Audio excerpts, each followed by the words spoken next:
We're gathered here this evening, folks, as a peaceful people. We're gathered here as a peaceful people with no discrimination against nobody, no matter what creed you are, what colour you are, what your sexuality is, or what your medical status is. We are one as human beings. We're here together as one. We are not anti-vaxxers because it's not a vaccine. What we are is we are anti-medical tyranny and we are anti-digital slavery. But we are a peaceful people, and with that, I'll say to you very peacefully, I will not comply. Quit trying to take me to task, cause I don't want to wear a mask to catch a virus that could maybe make me die. There ain't no scientific evidence to back that crap up. All they do is feed us lie after lie. That's why I will not comply. Since back last March, I got a achy heart like old Billy Ray Cyrus. Been catching a case of the blues from the news around this damn coronavirus. Now they're telling us we gotta keep our chin diapers up, even if we got the shot in the arm. But nobody's talking about exercise or eating food fresh grown from the farm. I will not comply. Quit trying to take me to task, cause I don't want to wear a mask or take a vaccine that could maybe make me die. There ain't no scientific evidence to back that crap up. All they do is feed us lie after lie. That's why I will not comply. Now listen, y'all. The only way to stop the violence is for us to break the silence right now. So if you tend to agree and you're pissed off like me, stand your ass up and scream it out loud. I hear you now. I will not comply. Quit trying to take me to task, cause I don't want to wear a mask or take a vaccine that could maybe make me die. There ain't no scientific evidence to back that crap up. All they do is feed us lie after lie. That's why I will not comply. I'm telling you, people, that's why I will not comply.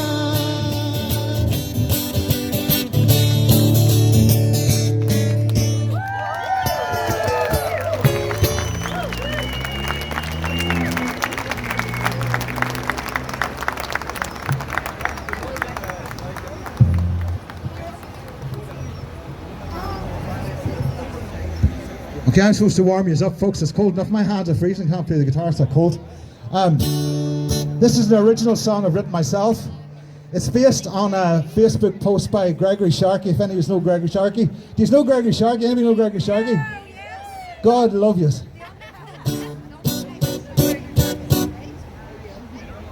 So, just get you all bopping. This is called Our Day Will Come. Some of you know the Gaelic translation of that.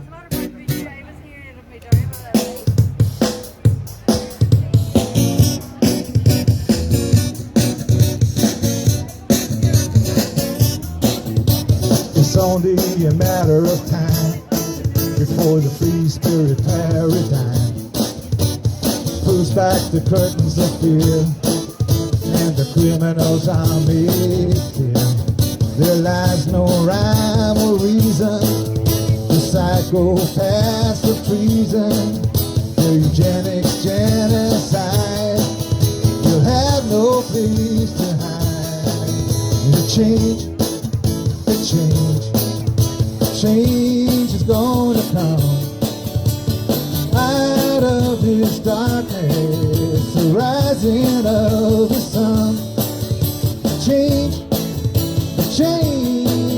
now our day will come out of this darkness, the rising of the sun.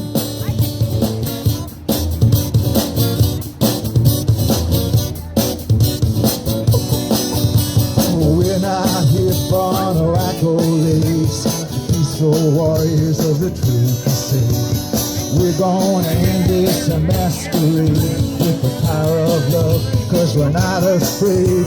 The knowledge we hold is true. with integrity and grace, the spirits of the human race. Change, change is gonna come out of this darkness, the rising of the sun. Change, now our day will come out of this darkness, the rising of the sun. Out of this darkness, the rising up of the sun, our day will come. And we're gonna win. We're all in this together now.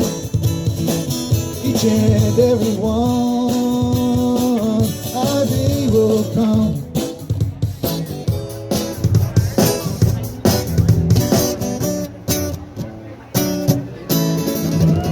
That's all I got. I'm going to hand you over to the speakers now.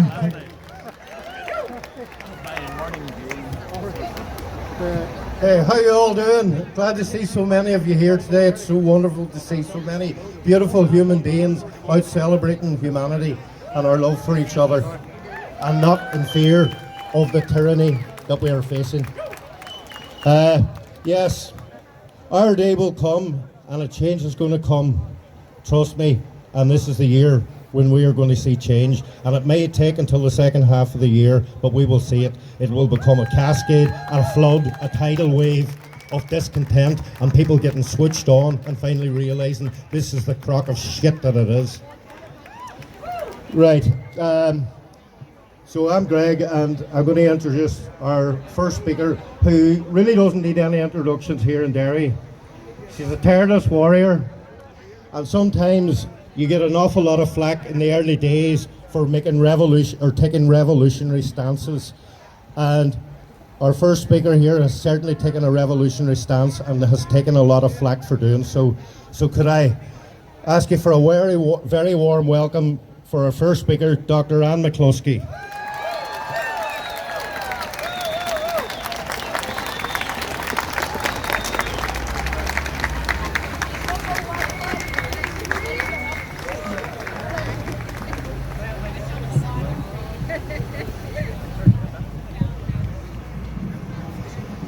It has to go down low for me, I'm afraid.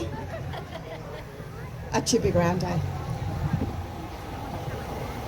No, I need the two hands. Don't worry, I'm not going to read all this out. This is just bits and pieces that I want to talk to you about.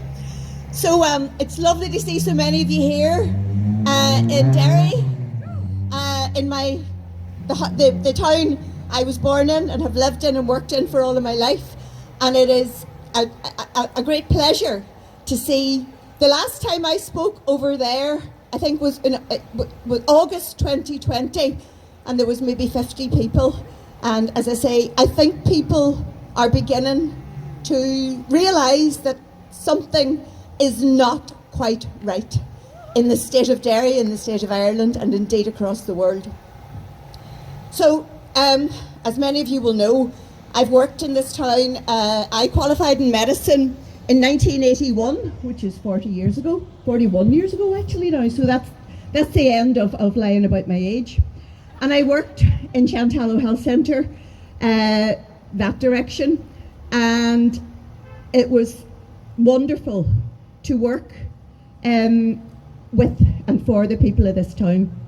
I then was elected as a councillor to Derry and Strabane District Council in this august building behind me. But my life in politics didn't go so well for a variety of reasons. So I'm always conscious at events like this that I am speaking to an audience who are probably among the best informed, the most wide awake, the most open-minded, people on the face of the planet. So I don't want to be going over stuff that you already know, so heckle me if it gets boring. But I wanted to come at it from a sort of slightly different perspective.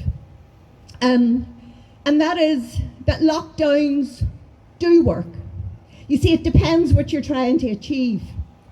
Of course, lockdowns don't work to prevent the spread of a disease. That has been comprehensively outruled.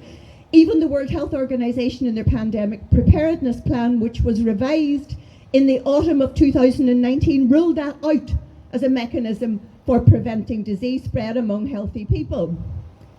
So no, it doesn't work for that. But what it does work for is to instill fear, to separate people, to make them frightened, to isolate them, to cause conflict, to prevent the education of our precious children, to prevent businesses from functioning, to take away people's inalienable God-given rights to bodily integrity, to travel, to go exactly wherever you please. So yeah, they're a pretty effective tool.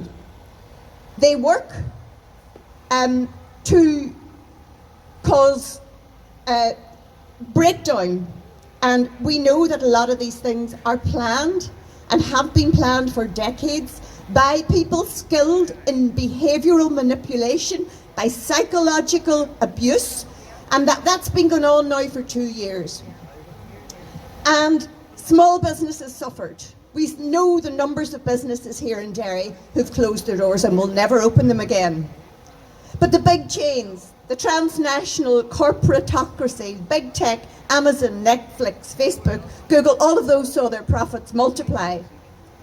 The revolving door of government, big tech, and big corporation just keeps on spinning around. And the 1% of the 1% are laughing at us all the way to the banks that they own.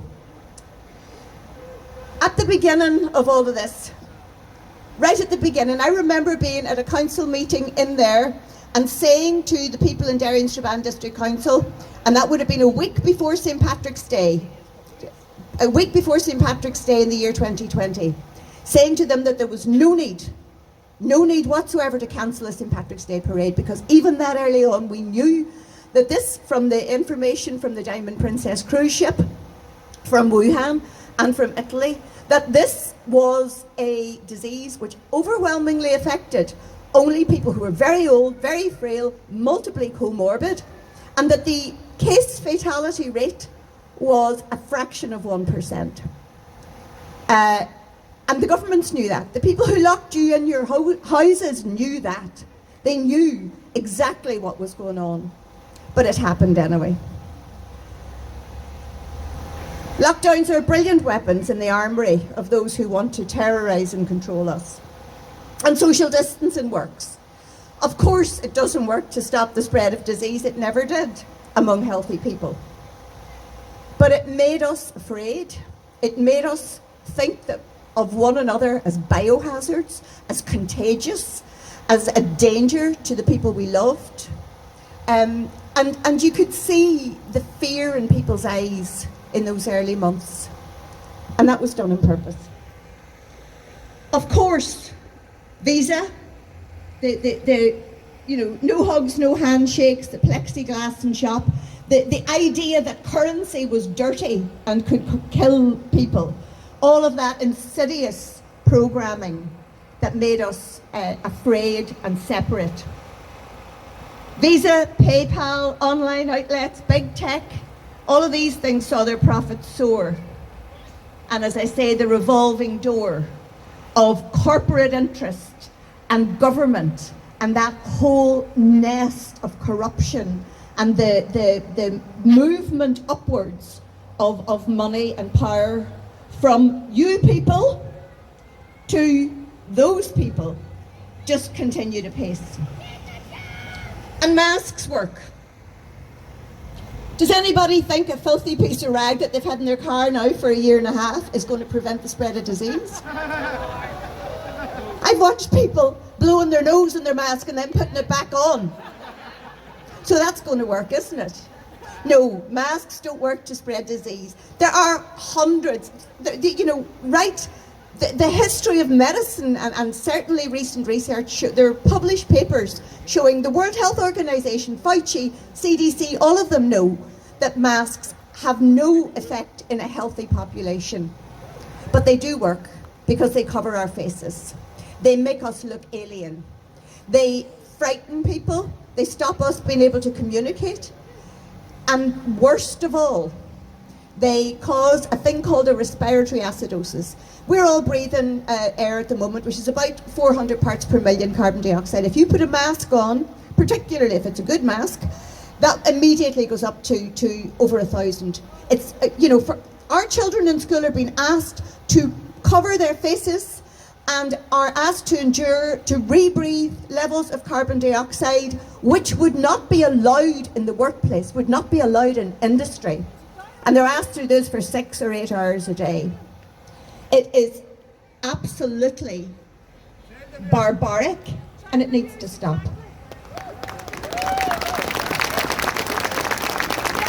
And PCR tests work, don't they? Of course they don't work to diagnose a disease. The man who invented it told us that. And, it is known that in a healthy population with low incidence of disease, the positives, the small fraction of these that are positive, are 97% false positive. The WHO knows that, your government knows it, Michael McBride, your chief medical officer, knows it, and yet people are being subjected to these useless tests repeatedly in order to drive fear, to drive again the notion that we are the problem. We cockroaches are infesting one another, that people can harm, that our beautiful children can harm their grannies. And also, again, obviously the recurrent theme of the dismantlement of the economy, the pushing of businesses to the margins, the pushing of people to suicidality, to despair. And most importantly, when you're in a respiratory acidosis, you can't learn. These children suffer fatigue, headaches, sleep disturbance, all of that, courtesy of the 1% of the 1%. This is not so much a pandemic as a playbook. I recently put a Freedom of Information request into all the trusts in the north of Ireland and asking them how much the PCR test cost in each trust. In Derry, since June of last year until the present day, the Health Trust has spent £3.58 million on a test which has no utility whatsoever except to provide the ghouls in the media, the Stephen Nolans and the creepy crawlies of this world with their misery porn.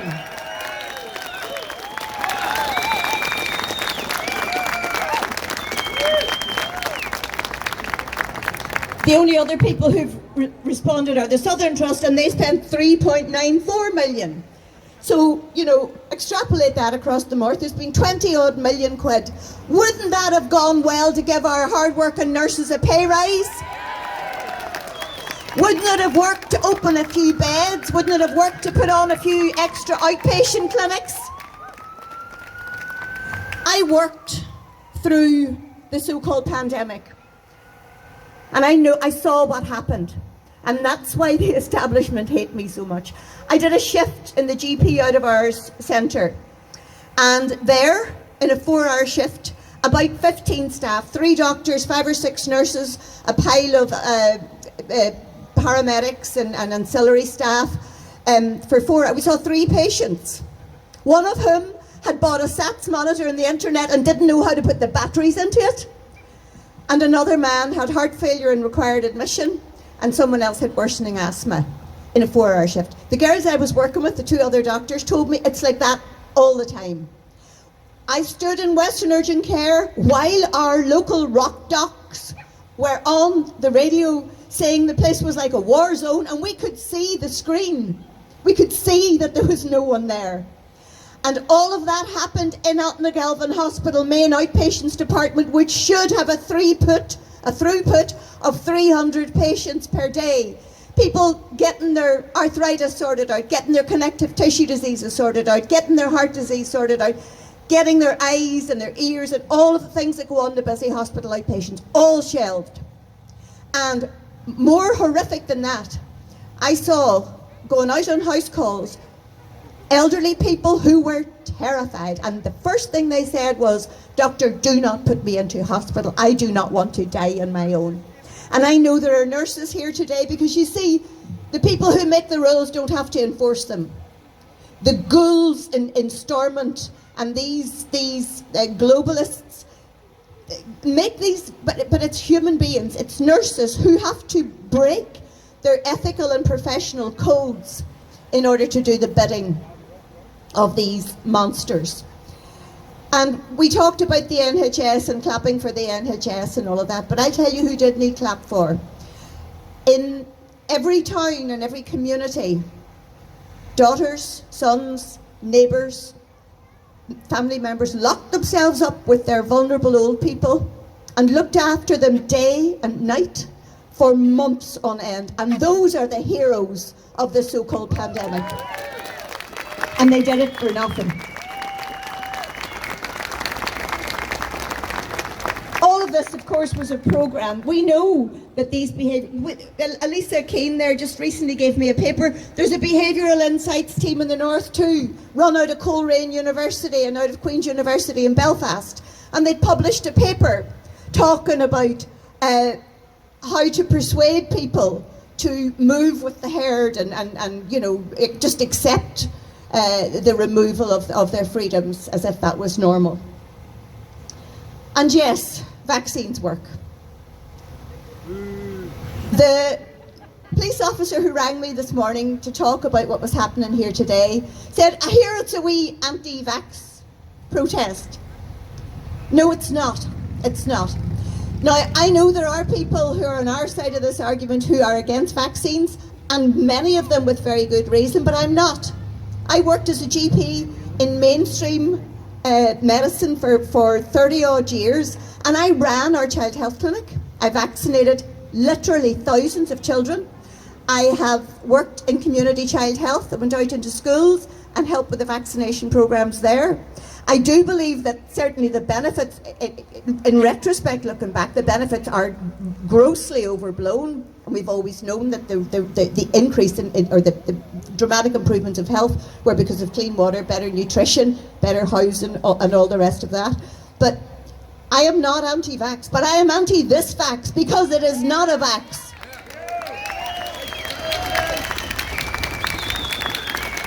I am for medical freedom. I am for people being entitled to make their own individual risk assessment. I am for information. I am for informed consent. And there cannot be informed consent for this vaccine. Sorry, it can't be a vaccine either. They changed the definition of all these keywords. Pandemic, herd immunity, vaccines, all changed. A vaccine is something which prevents transmission and illness. This thing does neither of these two. It is a genetic technology which has never before been used in the human race. It is manufactured and developed using cell lines from aborted human babies who must be born alive in order for their organs to be harvested. And for that reason alone, I will go to jail or I will go to my grave before I'll let them give me it. The trials of this so-called vaccine are conducted by the makers of this so-called vaccine. And we've had whistleblowers talking about the corruption, the fact that they were supposed to be double blind, but they unblinded them. There are no control groups. There are no, the trials are underpowered.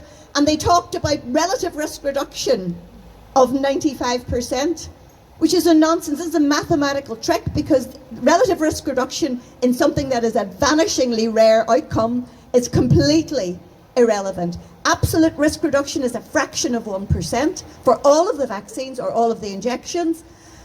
Who would have submitted themselves to an experimental gene therapy which has no safety data whatsoever if they'd known that the benefit was to be a fraction of 1%? And as I say, a vaccine, the ones that we normally know, measles and rubella and stuff like that, they inject a changed bit of a virus or something that's been killed so it can't do you harm.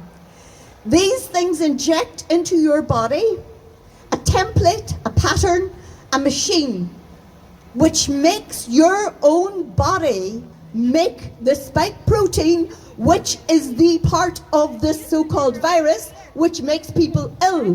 What could possibly go wrong? That is the definition of an autoimmune disease.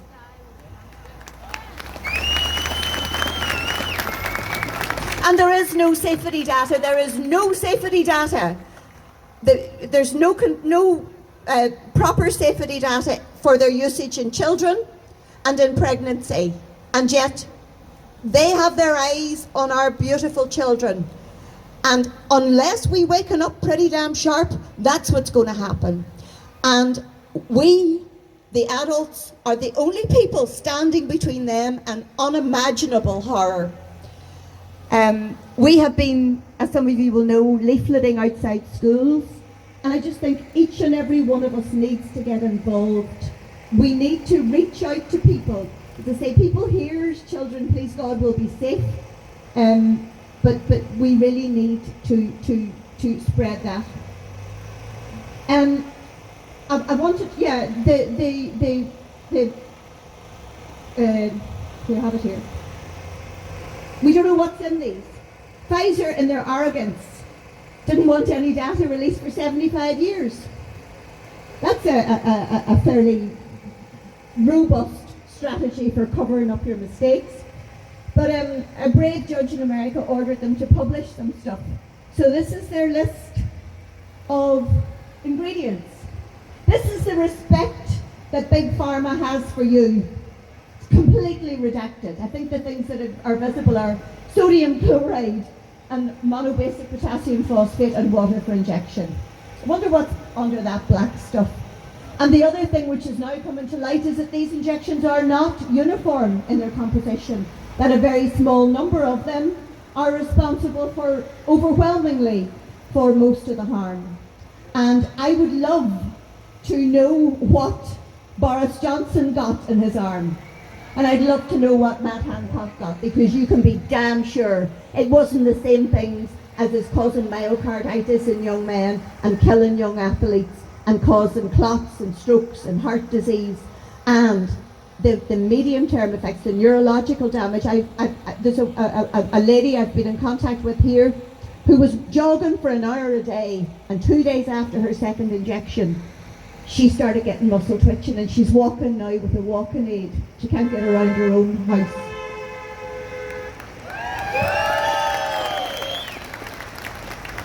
Then this cumulative analysis of post-authorization events report, this is the one they had to go to court to get published. When you hear this, on page 11, it's incredible. They talk about vaccine-associated enhanced disease, which of course is a well-recognized problem. Don't forget the theoretical problems of these things in humans have all been demonstrated in the animals that they tried them out on over the last several decades. And it didn't go well. There have been no animal studies this time because you are the animal studies. So it says here, vaccine-associated enhanced disease may present as severe or unusual clinical manifestations of COVID-19. That is a pretty useful game plan, that the side effects of the thing that they give you to prevent you getting sick gives you the same symptoms as the thing that they're trying to prevent you to get sick from. You literally couldn't make this stuff up. There are also, in this document, which you can download, I have the references for it, there are 9 pages of closely typed, in alphabetical order, problems which these things are known to cause. And as I say, the NHRA data in England show now up on, I think, 1,800 deaths and over 1 million adverse effects. And we're being told that is normal, and we know that that's only a tiny fraction. There's a brilliant website by a young man called Jonathan Wiseman, which I would direct you to. It's called All the Risks. Jonathan is a modern day hero. He has spent hours researching, and he's a statistician, he's a molecular biologist, and he has put all that information there, and it is chilling reading. Vaccines work because the spike protein that your body makes antibodies to has parts that are similar to human placental antibodies. And don't forget, Pfizer have history in this. They've sterilised against their will tens of thousands of women by slipping a human chorionic gonadotrophin into their hormones so that their pregnancies can't go to term. And we know that in the first trimester of pregnancy, the pregnancy loss of people who have accepted this genetic therapy is somewhere in the region of 80%. They are lying to you, they are lying to our, this is planned, and this is according to a script. These vaccines work because what they want them to do is reduce the population. This is, the secret societies who rule the world, the 1% of the 1%, don't ever do anything without telling you they're going to do it. We had Plate X, we had the Event 101, we had the Rockefeller's Lockstep document, we have Agenda 2021, we have Agenda 2030. It's all written down. They have told us they want population reduction, and it seems that this is the way it's going to be achieved. I stood over there and said in August 2020 they want to immunise the entire planet, and I was called a lunatic. Now, it's not going to happen because, thank God, people are wakening up. And I think that the visibility of some of the damage of this now is helping people to understand. The thing that makes me saddest is they use people's goodness. They twist and distort our wish to protect other people from ill health, and they use that to coerce people to take this. And that, to me, is one of the most sinister aspects to all of this. So for those of us, and I include myself in this, who have family and people we love dearly, who have had these therapies for good reasons, the vast majority of them, we need to reach out to them with love. There's a brilliant website called the World Council for Health, and on there they have a section on resources and a wonderful comprehensive guide to ways that people who have had injections can care for themselves and mitigate the risk. If you've had one jag, don't get the second. If you've had two, don't get the third. As Mike Eden has clearly pointed out, these boosters and variants, it's all nonsense. It's all computer-generated myths because they think we're stupid.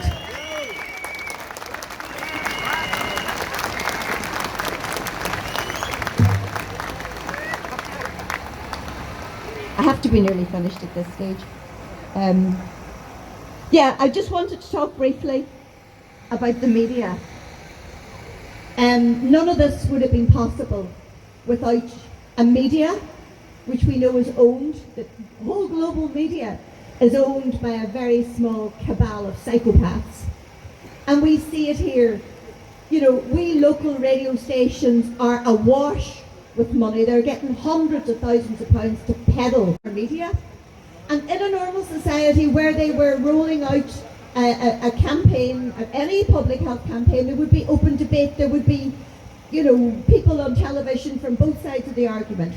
I have offered to debate with Michael McBride or Robin Swan or any one of them at any hour of the day or night in any place or time of their choosing. And that offer has been on the table now for 18 months and I haven't had a phone call. How strange. And you have, Elisa there showed me the front cover of today's Sunday Independent. Back in the bad old days when people used to talk about the morality of putting bombs in places.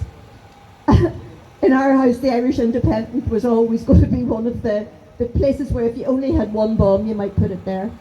But those days are over. But the Irish Independent on the front page has an article which distorts the grief of someone who's recently bereaved by a ghoul of a journalist called Rodney Edwards. And it is just a catalogue of misinformation and distortion. But there's no redress. The people named and whose reputations, professional reputations, are being taken away will never have recourse to justice. And as I say, today we are so lucky to have Patrick Henningsen here, who is one of the growing band of what we call the real media. The old media are finished. If you do nothing else today, cancel your BBC licence. And when they come to ask you, have you a TV? And can they come in and find out, say, no, can I go to your house and look under your bed to see if you clean it? They have no jurisdiction in your home. Don't let them in.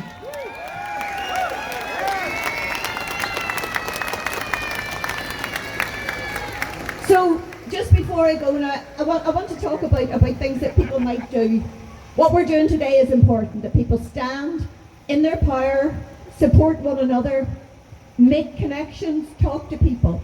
But we, moving forward, need to spread this, and we need to work together. We are going to need alternative systems. We cannot go back. We cannot go back to the way that healthcare has been provided. We cannot go back to the way that governments are allowed to ride roughshod over the needs of their people at the behest of their paymasters. We cannot go back to the fiat currency, which is, just enslaves us in debt for all of our lives. And people, I think, there have been good things to this. I've been talking to people who've been home educating their children during lockdown. I think, whenever people saw the horrors that their children were being exposed to in the name of education in schools, a lot of people realised, that there must be a better way. And there are groups all over the place, and they're doing brilliant work. I am involved in a group called Freedom Alliance Island of Ireland. We are based on this island, 4 provinces, Ulster, Munster, Leinster and Connacht. In the Ulster branch, we have, I would think, probably a slight majority of people from the unionist community. But, as I say, that is one model. I don't care what you call yourselves. The old politics are over, and yet there are still people in all of these groups trying to haul us back to sectarianism, to division, to the nonsense about constitutional stuff. It's over. If we don't join together, as Cardinal Vigano says, and create a globalist, anti-global alliance, we are facing totalitarian communism, the destruction of our rights, the destruction of every aspect of our liberty, and enslavement. This is not going to be distributivism. It's not going to be justice for the poor. It's going to be serfdom for the few of us that survive, and total control by the 1% of the 1%. And we are not going to let it happen. So, one of my closest colleagues, I come from an Irish Republican background. I'm proud of that. And one of my closest colleagues in the Freedom Alliance Island of Ireland is an ex-RUC man called Billy Stewart. Many of you will know him. He was to speak here today, but unfortunately he had personal things getting in the way. And Billy's lovely wife was the Grand Mistress of the Orange Lodge. We have a programme talking about bottom-up government, individuals, families, communities, towns, countries. That's the model, not the top-down World Health, United Nations, all of that waste and corruption. And Billy and myself, when we're talking, always end with the same thing. As I say, Billy is DUP, born and bred. I was a member of Sinn Féin and then of Aontú.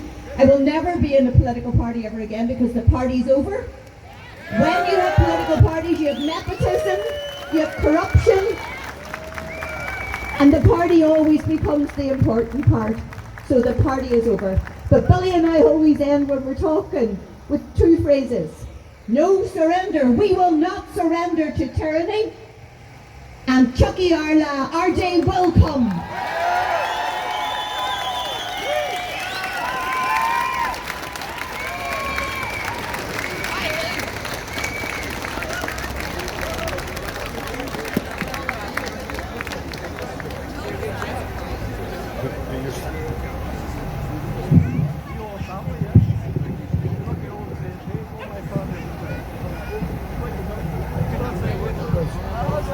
I'm a bit lost. Thanks, Richard. Well, thanks very much, Anna McCluskey. Fantastic speech as ever.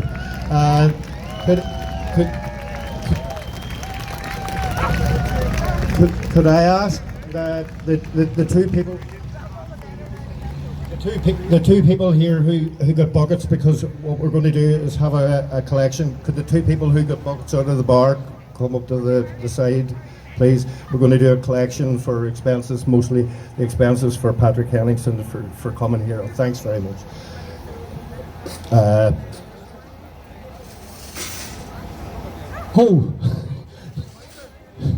We've already done the collection. Thank you very much, Sharon. Thank you. That's fantastic, folks. I really appreciate that. And in 4 weeks' time, we'll have another special guest coming over here. As far as I know, it'll be my good friend, former UK ambassador to Syria and Bahrain, is Peter Ford, and he'll be coming to speak in 4 weeks' time. If you can all turn up for that event as well, and we'll try and get another few special guest speakers from the north and the south of Ireland here. Right, I'll just give an introduction to my next speaker, Patrick Henningsen from 21st Century Wire and the fabulous, I'm sure many of you all have watched UK Column News, and if you haven't, I urge you to watch UK Column News. Fantastic.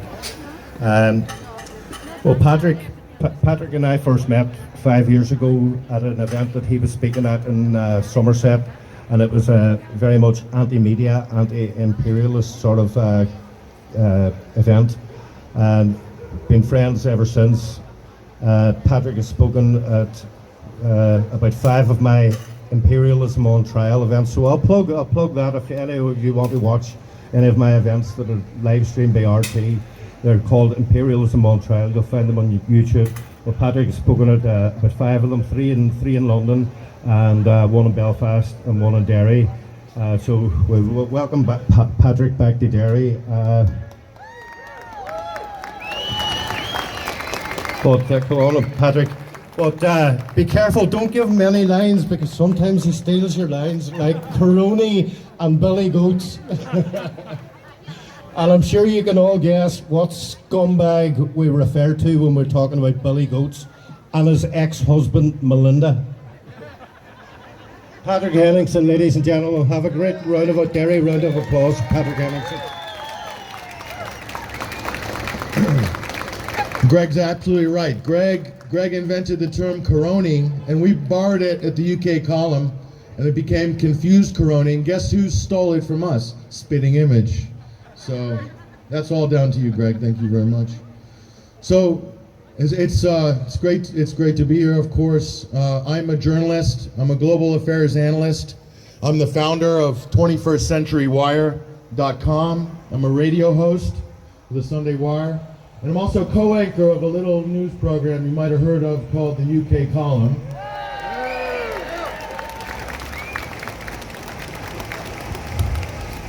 And as I said yesterday at City Hall in Belfast, it's just unbelievable that we're here 2 years later.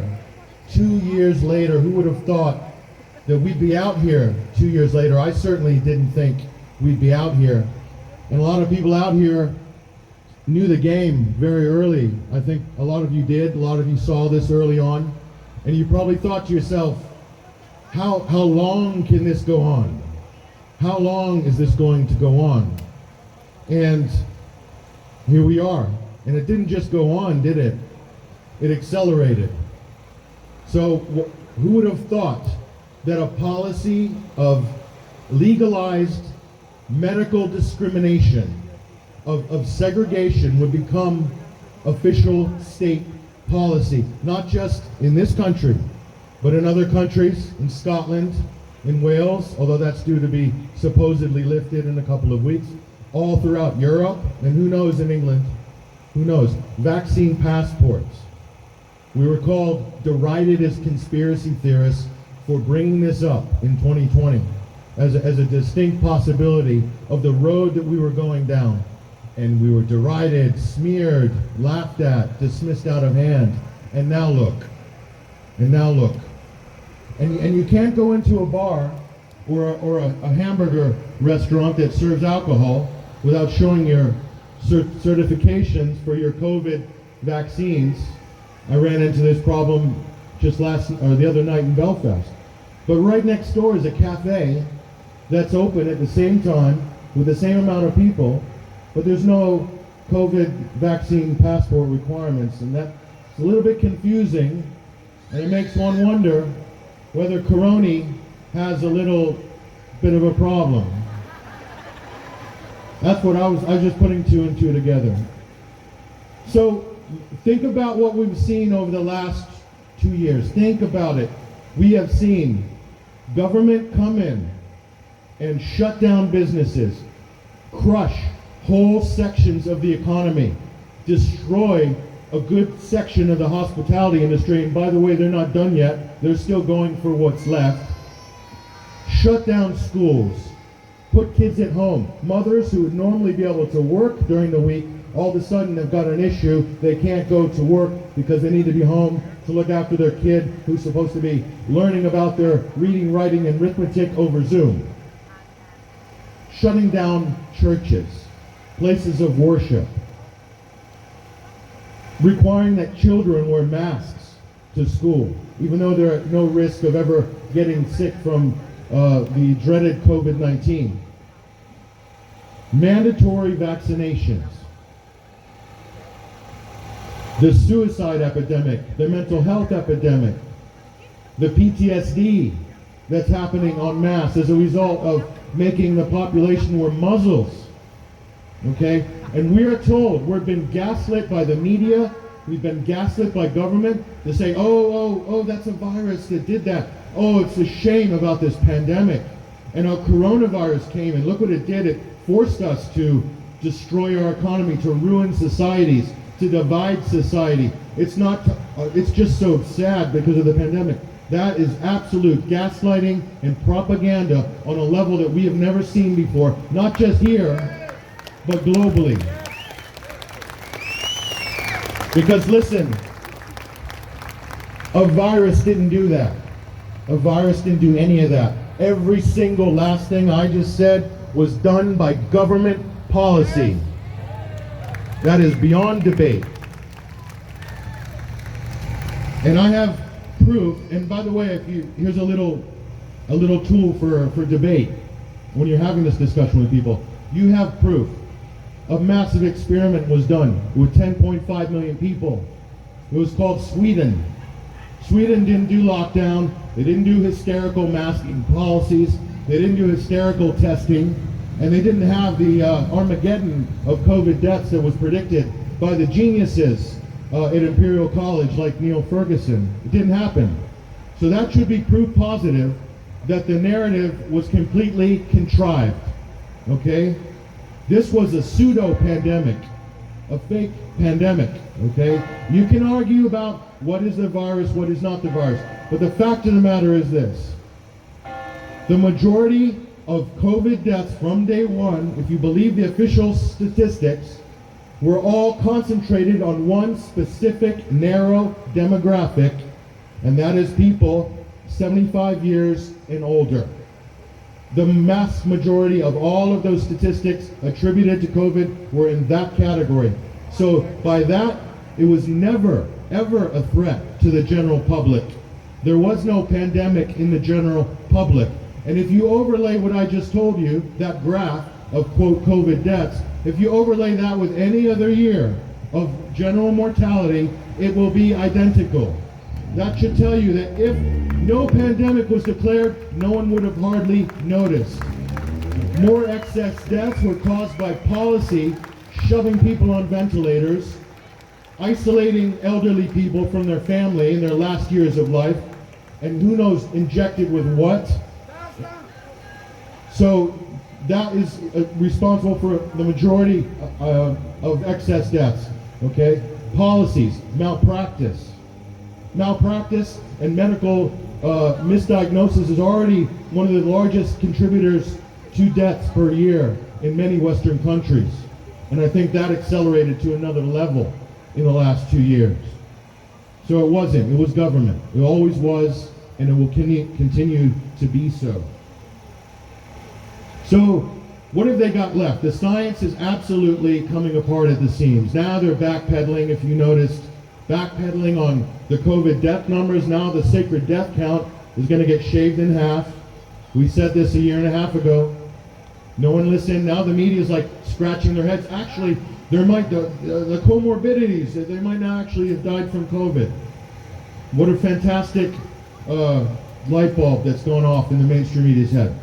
Congratulations, better late than never, but not really, not really. The PCR test, as Ann McCloskey said, a totally bogus diagnostic test, bogus.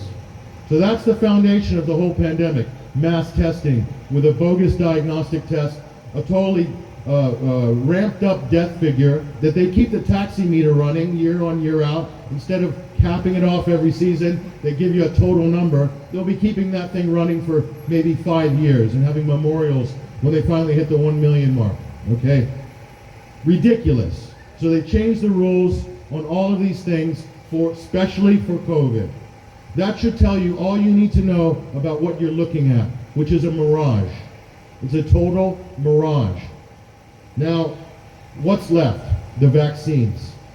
And they're backpedaling on the vaccines again. It's no longer 95% effective. Now it's like 75. No, actually it's now 50. It'll get down to 35. The double doses, the Pfizer boss said, Albert Bourla, it's not, the double dose isn't going to protect you. It's not going to protect you anymore. If the double jab's just not going to do the job. And now they're saying Omicron, the latest rock star variant, kind of fizzled out. A bit of a one-hit wonder. Fizzled out a bit. And they said, Omicron, it's not that deadly. It's not that deadly. Actually, this week, health officials are saying it's actually, Omicron is more akin to having a mild flu symptoms and a common cold. So good people of Derry, I'm here to bring you good news today.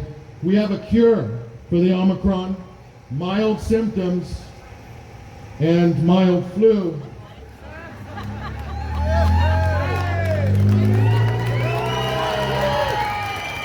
Will help reduce mild symptoms of fever, headache, body aches, blocked nose, and sore throat.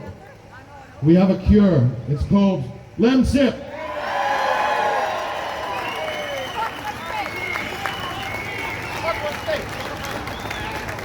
I'll be giving out free samples. Actually, I'm not. I got this at Boots.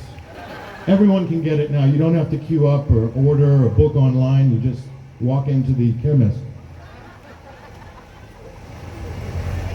So it's as simple as that. So listen, where are we going to lay the blame? Whose feet are we going to lay the blame at? There's a lot of blame to be laid. And people say, don't play the blame game. You know what? I'm not going to blame government. You know why? Because I've been alive long enough, and I'm sure many people here have been around the block enough times to know that just by nature, to be in government, governments, they do lie, they are duplicitous, they flip-flop, they are inconsistent. This is just the general nature of being in the game of government. It's not an easy business. We'll give them that. So when someone from the government or a appointed official changes their tune, lies, is deceiving, I'm never shocked about that. You shouldn't be if you're a good media consumer. But in our Western world, our democracies, we're supposed to have a check against government corruption, government graft. It's called the press. They're supposed to be, in our free societies, the check against government corruption. They're supposed to challenge statements made by government officials, supposed to hold them to account at press conferences like this. But instead of the media holding the government to account, the media is standing, guarding and defending the government and attacking people like us and you. So we have a mainstream media, supposed free press, hounding skeptics, hounding dissidents, chasing them, smearing them, writing articles about them. We have the government with troll brigades trolling people on social media, telling lies about people. It's happened to many people I know and to us. Why? Because they don't like what we're saying, because we're the independent press. So I blame the media, the propaganda juggernaut, because their job was to hold the government to account in a democracy. The most blame, first and foremost, goes with the press and everybody that works in it for going along with the game.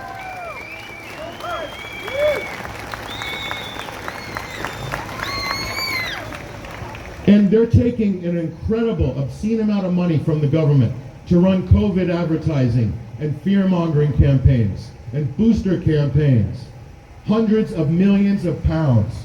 It's now approaching billions of pounds. That's public money being laundered through the government into the hands of advertising brokers, into the hands of mainstream media, propping up the media, subsidizing the media. Okay? There's no difference than that in Soviet Pravda or whatever. It's just there's another step in between the delivery of the propaganda. Okay? That's an incredible. You could build how many schools, how many hospitals for the amount of money that they have leached out of the public purse to pay for propaganda to brainwash the population. That's what happens in the last 2 years. It's unbelievable, the amount of money. And then you have big tech. Now you have big tech. Social media companies are also doing the same thing. And they're censoring. These corporations are censoring globally. They're deplatforming, silencing people. Deplatform myself from Twitter, like in an instant. Why? Because I'm questioning what the government's saying, questioning what the WHO is saying. They're regulating discourse globally. This is a global issue. They talk about disinformation. We hear this from government ministers. Misinformation, disinformation, it's the latest buzzword. Disinformation. I hear this from the BBC. I hear this from the media, culture, and sport minister. Who invented that term, disinformation? That was invented by Joseph Stalin. Desinformatia, I think I pronounced that right, invented that to smear critics of his government.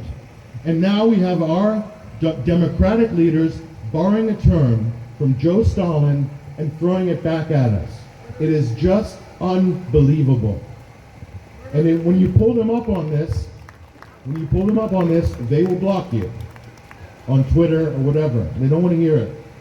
So that's difficult, because I'd rather have questions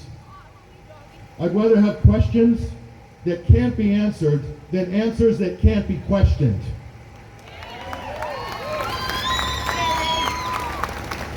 And that is the essence of real scientific debate.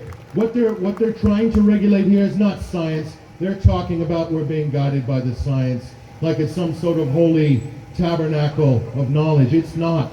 They are making it up as they go along. And they're changing the narrative as they go along. Because they got it wrong at the beginning, and now they just continually cover up for themselves and trying to eliminate any opposing views. This is what they've been doing systematically, and it's getting very, very dangerous. So this is a road that we do not want to go down as a society any further. And I think people need to be aware of the implications of this, because it won't end here. And it won't be for this big issue. It will go to smaller and smaller and smaller and more, quote, trivial issues, to the point where you literally can't be on some of these online platforms. They'll even censor your SMS text messages, which they're doing in the United States right now with certain URLs of certain websites. Mobile phone carriers are doing that. Okay? Very dangerous. We should reject this out of hand. So, what we've seen in general, I'll wrap it up in a minute, is a one-size-fits-all approach to healthcare. One-size-fits-all approach to censorship. One-size-fits-all approach to everything else. It's not a one-size-fits-all approach. It's a no-size-fits-nothing. It doesn't work. It's been a complete disaster. If it was so successful, we would not be out here right now. And millions of people around the world would not be protesting every week, every month. It's not working. And we were told we needed to stay indoors and clap to save the NHS. And what this government has done, and what the media have done with all of their brainwashing and behavioral insights, skullduggery, they have destroyed the NHS in the last 2 years. It's dysfunctional. It became a COVID-only healthcare service. And any of you who have been in that system recently, it does not work. It's not even available on a GP level. The healthcare is not available. They're not delivering anything. And they're using COVID as a scapegoat, and they're still running with the gag. And the longer they run with it, the longer the backlog is going to be for operations and appointments that people actually need. The more testing they do that gums up the system, that number is just going to grow. The longer they keep COVID as a constant crisis and mass testing, the longer the waiting lists are going to be, the less service it's going to be, and then they'll end up destroying it from the inside and probably chopping it up for privatization and selling it off to some American healthcare conglomerate, which actually is probably already happening as we speak. So that's not a conspiracy theory. If you research what's happening to the NHS, the privatization process has already begun. So they've destroyed it, and they've used COVID to do the job. So, lastly, I want to say this is not a local issue. This is a local issue for all of us, wherever we are, but we're part of a bigger global coup. This is globalized, it's synchronized across, the talking points are synchronized across countries, through the UN oracles, through the United States, through the G7. Okay, this is a global issue, and we are connecting globally with other people. We have common cause globally, but this is a massive takeover. This is about rearranging the global economic order, making cashless societies a reality, radically and fundamentally changing the interactions that we have as humans and society. That's a reality. We need to get our head around this and accept that this is a big thing. This is as big a thing as the post-World War II New Order that was put into place following the Second World War. And they're wanting to do it in record time. Okay? It's not going to be pretty. And we may not win this battle in this generation. We have to think intergenerationally now, just like our forefathers have. We thought we had it good after the Second World War. We thought we won. We beat fascism. Democracy prevailed. Progress, modern this, modern that. We didn't actually. We won for a period, maybe as a people, maybe in the West. But freedom and liberty is absolutely under threat. Basic human rights is absolutely under threat.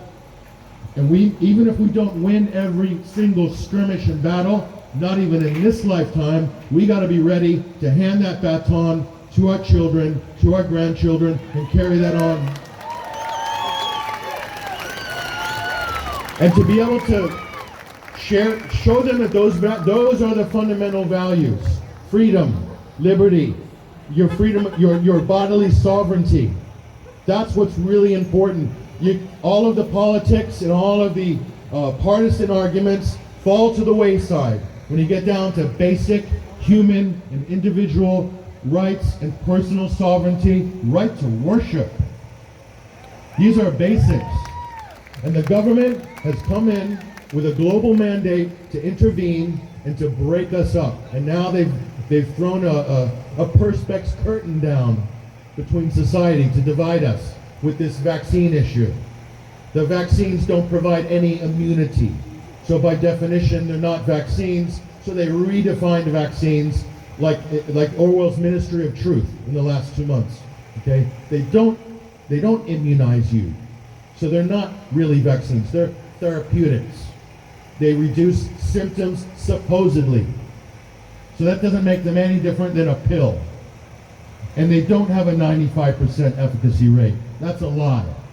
They're quoting a relative risk reduction. They should be quoting the absolute risk reduction, which is less than 1%. How many of you would take a vaccine if it got less than 1% benefit and the government said, it'll give you less than 1% benefit? Queue up. Nobody's going to queue up. That's why the pharmaceutical companies lied and used the relative risk reduction, and the government turned their back, said, well, nothing to see here, yeah, go ahead, 95% effective. The politicians are absolutely culpable in this, but at the end of the day, like I said, they're going to do what they're going to do. Where's the press? Where's the media? Where are public health experts? Where are TV doctors? Raise your hand if you'd like to see Dr. Ann McCluskey replace Dr. Hillary Jones. Let's get some real TV doctors for a change. So, and again, there's no, the Lone Ranger is not riding over the hill on this. There's no silver bullet or magic word. We have to get our heels dug in, understand what we're up against. No surprises now, you know what you're up against, okay? And we need to bind together with people who share our values, simple values. The good news is, this issue has brought people together from the left, from the right, from older, younger, middle class, working class, even upper class. The business community, civil society, it's bringing people together. Our numbers are growing, and they will only grow. That's a trend that cannot be reversed. The, quote, anti-vaxxers, they use this term. That used to be a small minority of people who were mothers against vaccine-injured autism children, things like that. The media could attack them. Talking now about approaching 50% of the population are so-called, but you're not anti-vaxxers. If someone calls you an anti-vaxxer, and here's another tool I'll leave you with, you're not an anti-vaxxer. If someone tries that one on you, tell them, I am not. I'm pro regulating the most corrupt industry known to man in modern times, which is the pharmaceutical industry, which is nothing but a drug cartel in suits. And they say, you're an anti-vaxxer. No. I'm pro-choice. I'm pro-choice. I'm pro what I inject into my body. I am pro-informed consent. That is my right, according to multiple international treaties, according to our own law. That's my constitutional right. I'm pro-informed consent. Are you anti-informed consent? I'm anti-experimental pharmaceutical products used on a population, and they are experimental. They haven't gone through any rigorous testing. They did 10 years of work and shoved it into a 6-month window, flooded the population with it and said, take that, there's a pandemic on. Okay, I'm against that level of experimentation. Is there a problem with that? I am also anti-discrimination. I'm anti-discriminating people based on medical procedures and access to whatever. I'm against that. So if anyone calls you this ridiculous term called anti-vaxxer, throw those back at them and see what they have to say.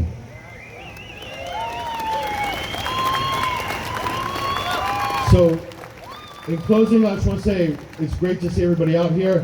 Thank you to Greg and everybody for organizing this and so many other fantastic events. And thank you as well, we'll say remotely, to the crew in Belfast who did a great job with the events that they're doing there as well. And what more can I say? Support the people that share your common values. It's as simple as that. Thank you very much.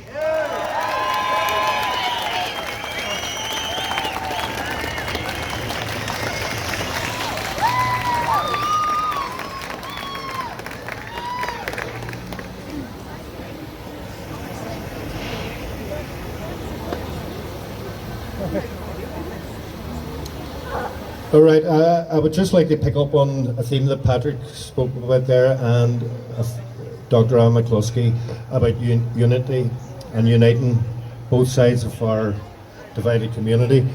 We are no longer divided. We are uniting Catholic, Protestant and dissenter. Now, there was a little bit of controversy last night with a few people took exception to what I coined a phrase in Belfast 6 weeks ago when I concluded with using Chucky Arla, no surrender. Now, anybody with a functioning brain would know that that is not me taking one side or the other, that it's using old battle cries and reclaiming them as cries for us for Our day will come when we get rid of this scourge, and we will have no surrender to the tyrants that have been enforcing this shit for the last 2 years. So I don't see any problem whatsoever with saying Chucky or La, no surrender. It's unity, it's a force, it's a cliche, yeah. Right, so can I call our final speaker here? He's a health gut guru and frequent speaker in Belfast and in Derry. The wonderful, most best informed health gut guru I know. That's David McCollum, ladies and gentlemen. Big round of applause, please.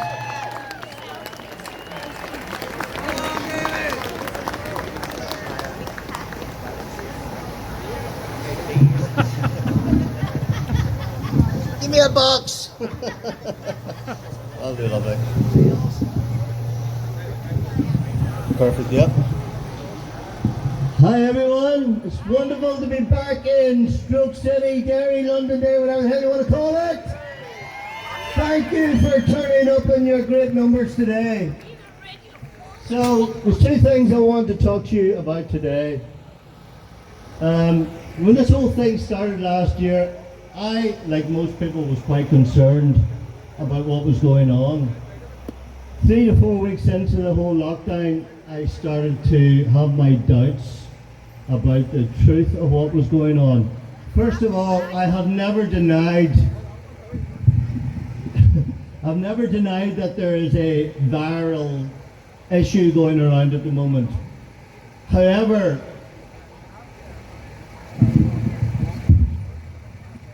after a year and a half of statistics, we can now see that the death rate, the infection fatality rate for this virus is similar to the flu.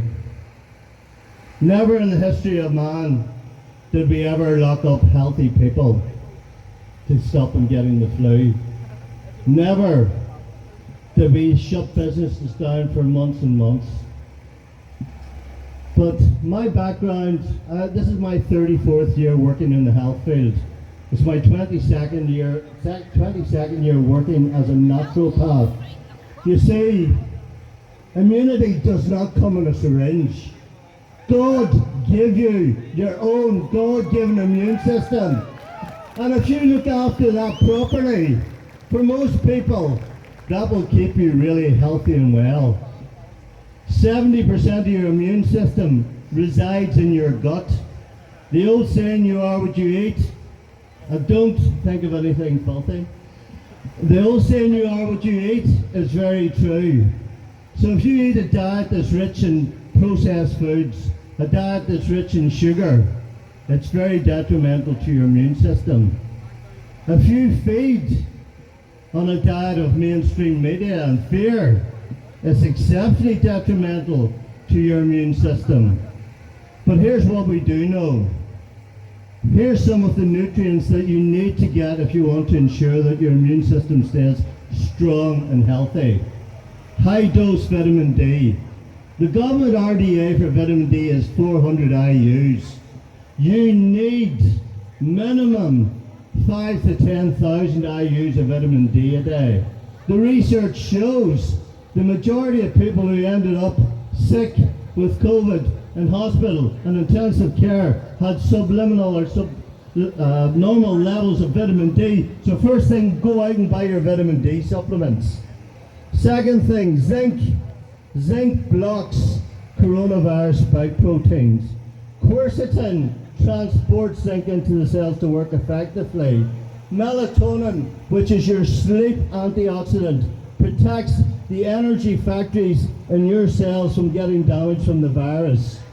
NAC is a precursor to glutathione. NAC is a precursor to glutathione. It helps you detoxify. If you know people who have already had the vax and have had injury from this, there's a few things they can do. All of the supplements I've just mentioned will help. They should look into taking fulvic acid. I'm actually experimenting with a green clay at the moment that binds onto the spike proteins. So folks, there are solutions out there, natural solutions that will help you. You can find me under the Healthy Gut Guru if you want to find out more, just DM me. But today, I'm here to talk about the real virus. You see, the real virus is the media. The real virus is BBC and ITV. It's Crawley, and it's our good friend Stephen Nolan. Stephen, you are the virus. So folks, in Belfast yesterday, I read out a letter that I penned to Stephen Nolan. And I actually think it's quite good, so maybe that's just me. But I thought that I would give you the opportunity to hear it. And I'm hoping that you'll give me my endorsement that I should probably send it to him. So, it goes a little like this. Hold on, I'll take my glasses off for this. Dear Stephen, thank you for being my advocate for vaccines and my trusted health advisor during these past 20 months. I really couldn't have made it this far without your guidance. You see, prior to the pandemic, I used to be accountable for my own health.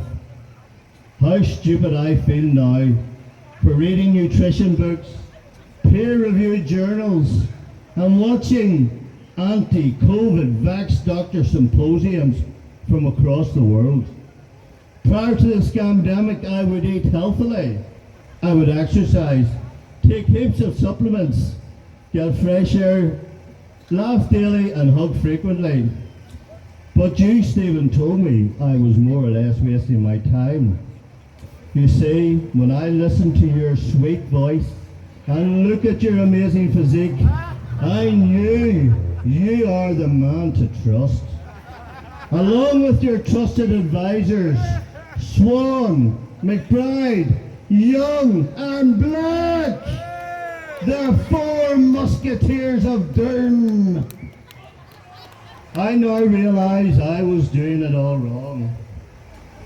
Imagine those lying scientists who told us that with obesity, you would have 70% less vitamin D, that you have 7 times greater chance of getting COVID, and you're 4 times more likely to get cancer, heart disease, strokes and diabetes. But Stephen, you are my bastion of health. You are my paragon of virtue, and you are my psychological uplifter each and every day, and I thank you. You see, my Christmas would have been ruined if I hadn't had my 41st booster. Did my lateral flow test twice daily, even though I had no symptoms. Well, that was until I got a positive result after my 56th test. I then PCR tested every other day using cycle thresholds of 40 plus. And then eventually it tested positive when I shoved the swab right through my cribriform plate into my brain. It's hard to beat an up nasal lumbar puncture to get the hard data, Stephen. Well, it was runny and it was blood streaked. It was my cerebral spinal fluid after all, and it tested positive. I was so excited that all my endeavours had succeeded. I could hear your dulcet tones in my head saying, "Push it up further, my son. It won't work unless you get the swab right in there."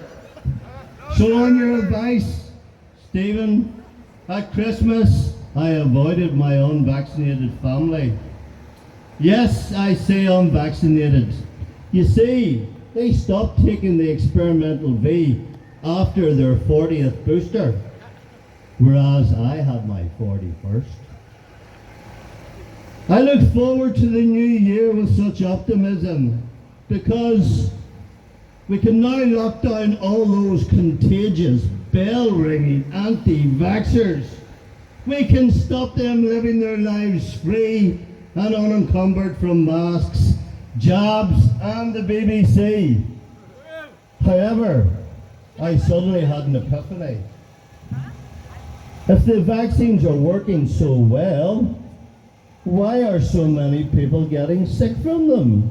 Why are 80% of those people in ICU double vexed?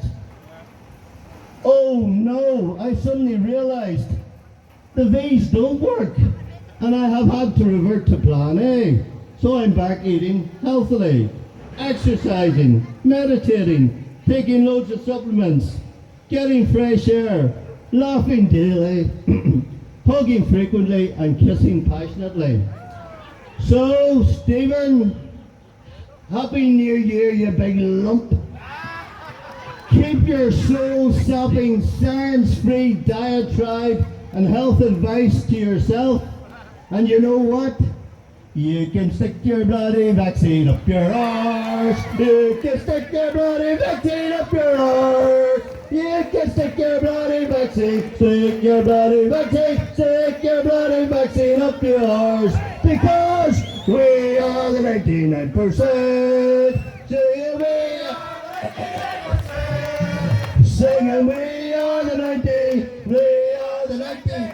We are the 99%. Chucky or not, no surrender!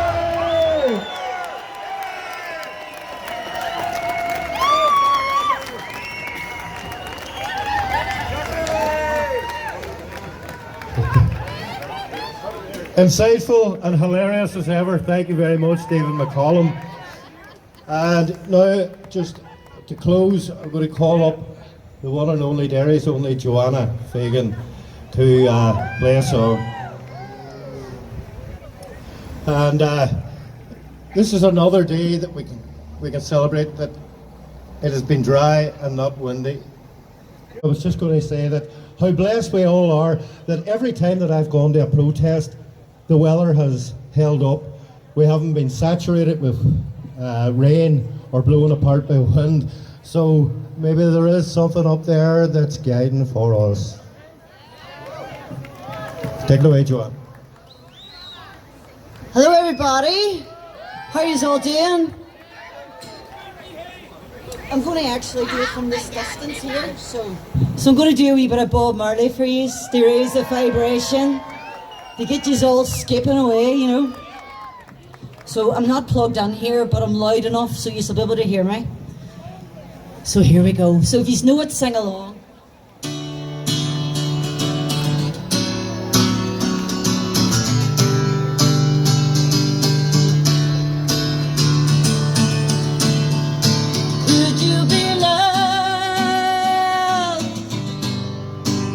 And be loved. Would you be loved and be loved? Don't let them fool ya. Oh no. Or even try to school ya. Oh no,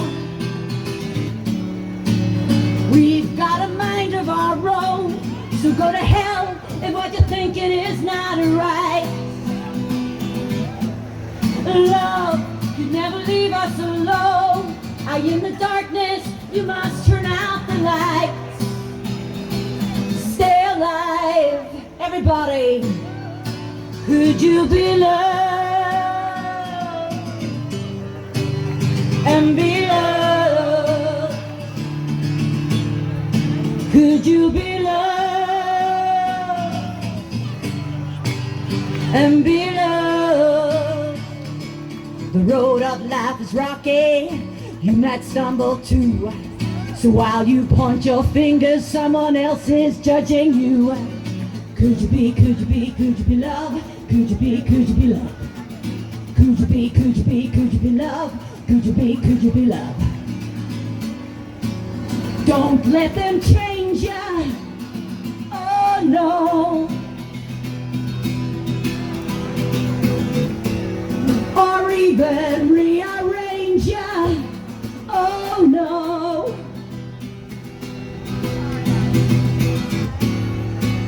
We've got the mind of our own, so go to hell if what you're thinking is not right.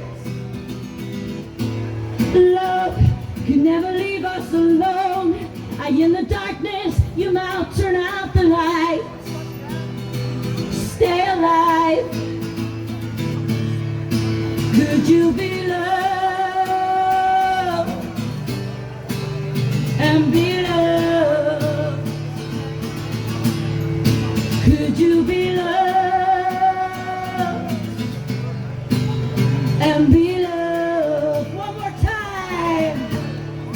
Could you be loved and be loved? Could you be loved and be loved? Thank you. Now go away and enjoy your life.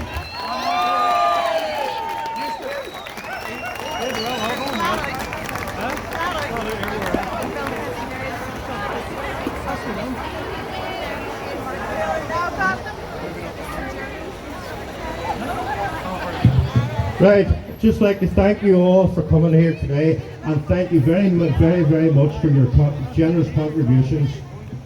So I'll say, Chucky or La, no surrender!